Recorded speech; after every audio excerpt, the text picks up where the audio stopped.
રામાયણના સમયમાં જ્યારે શ્રી રામજી લંકા તરફ સેતુ બાંધવાની તૈયારી કરી રહ્યા હતા અને આ સેના પ્રસ્થાનને પથ પર મતદાન લગા હોય કમે આવશે.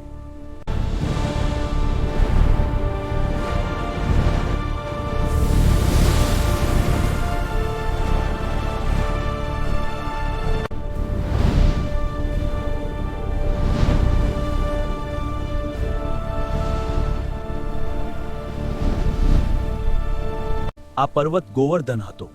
ગોવર્ધને હનુમાનજીને વિનંતી કરી, મારે પણ શ્રીરામના કાર્યમાં ભાગ લેવો છે. હું તમારી ભક્તિ જોઈને પ્રસન્ન થયો છું.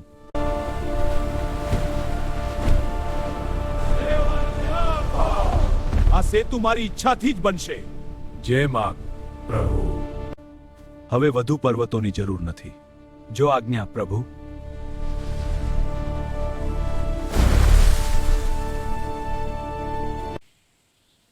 ગોવર્ધન દુઃખી થયો.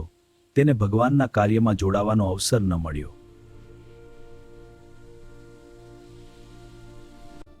ચિંતા ન કર. દ્વાપર યુગમાં ભગવાન શ્રી કૃષ્ણ તને પોતાની આંગળી પર ઉચકશે.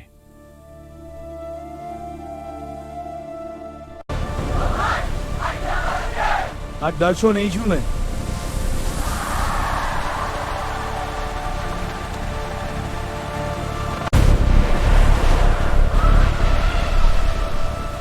ગોવર્ધન ગોધુરા.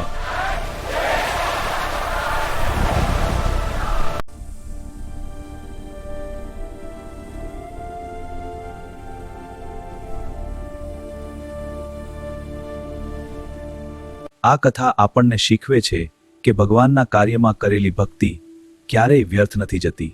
યોગ્ય સમય પર તેનું ફળ જરૂર મળે છે. શૈક્ષણિક, ધાર્મિક અને જાણવા જેવી બાબતો જોવા પાઠક સાહેબની આ વિડિયો ચેનલને લાઇક આપવાનું ભૂલતા નહીં. Channel address Pathak Madhusudan.